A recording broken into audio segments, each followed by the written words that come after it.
در قرغیزستان نخست وزیر نو را انتخاب میکنند. سابق وزیر کشاورزی و هم یک مقامدار سابقه‌دار حکومت سورونبای جیینبеков با موافقت همه فراکسی‌های پارلمانی به مقام رئیس حکومت این کشور پیشبری شده است. انتخاب نخست وزیر نو بعد آن صورت گرفت که روز 11 اپریل نخست وزیر تیمیر سریف از مقامش استعفا داد.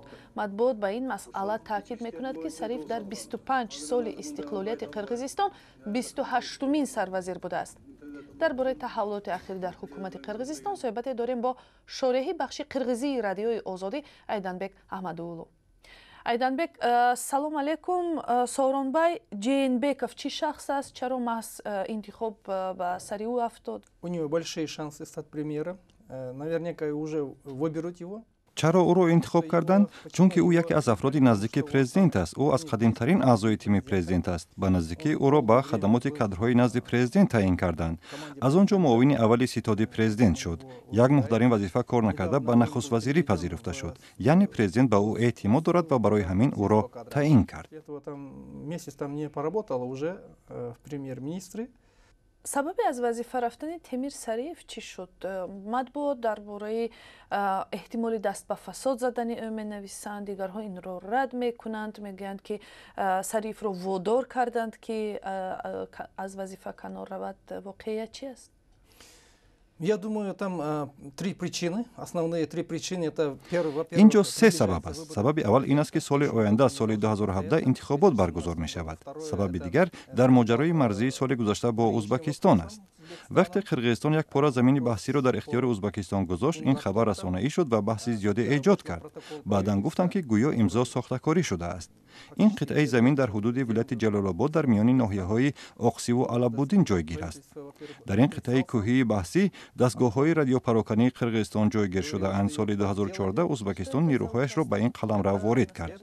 بعد مذاکرات حکومت‌ها نیروها این مکان را ترک کردند. این قلمرو بحثی است و به هیچ یک از این کشورها نه به ازبکستان و نه به قرغیزستان تعلق ندارد. بحث منسوبیت این قطعه هنوز ادامه دارد.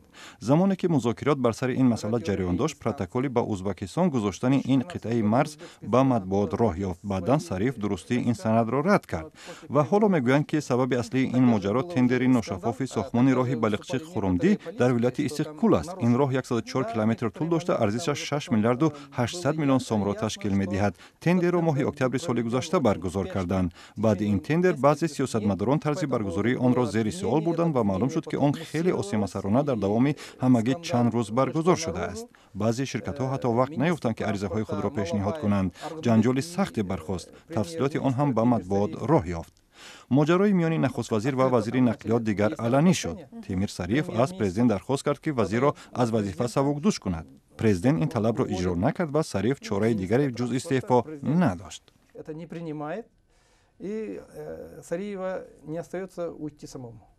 به نظر شما، البته ما از ظاهر بها میدهیم ولی من فکر شما را هم شنیدن میخوام، در 25 سال استقلالیت قرغیزستان 28 بار رئیس حکومت نو می شود. این بیانگری چی است؟ مگر این مسئله بیانگری نامؤثر بودن کار حکومت نیست؟ Ну, как раз об этом говорят, что когда вот وقتی قرغیزستان یک کشور مستقل شد، از آن زمان تا امروز حکومت‌های زیاد نو شدند. بسیاری‌ها به این نظرند که حکومت بازیچه دستی پرزیدنت شده است. در دوره پرزیدنت آقایف میگفتند که نقش نخست وزیر در کشور باید برجسته‌تر شود. یعنی نخست وزیر باید توان تعیین استراتژی اقتصادی و سیاسی دولت را داشته باشد. از سال 2005 می‌خواستند که همین تغییرات جاری شود. باقیف آمد و او هم حکومت را کاملا به دست خود گرفت. سال 2010 قانون اساسی را از نو نوشتند و گویا صلاحیت‌های نخست وزیر را بیشتر کردند، ولی عملاً وضع همانگونه باقی میماند. بعد سال 2010 همین طور شد که نخست وزیران حتی یک سال پوره هم کار نکرده از وظیفه میروند. این به معنی است که مقام نخست وزیر خیلی کم اهمیت شده است و برای موقت تعیین می شود. در نتیجه هر نفری که نخست وزیر می شود میداند که دیر نمی پاید و این فرصت را برای بیشتر معرفی شدن خود به عنوان سیاستمدار استفاده می کند. یعنی این نفر دیگر وقت ندارد که از پی اجرای برنامه‌های جدی و دوامدار شود و کار جدی انجام دهد. وقتی نخست وزیر می‌خواهد فرصت را برای معرفی منفی خود استفاده کند، بسیار وقت این حالت با پرزیدنت و اعضای تیم او پسند نمی آید و او را از مقامش برکنار می کنند. در دوام 25 سال اخیر در کشور 20 نخست وزیر و 8 اجرا کننده وظیفه نخست وزیر نو شدند. این همه از آن دلالت میکند که نظام سیاسی استوار و ساختار حکومت هنوز شکل گرفته نیست. گاه میگویند که ما باید اصلاحات قانونی اساسی گذرانیم. خوب ببینیم چی می شود. Должны мы усилить роль правительства, опять провести реформу там конституции. Ну не знаю, как будет дальше, посмотрим. تشکر. همصحبت ما شارح بخش قرغیزی رادیوی آزادی ایدنبک احمداولو بود.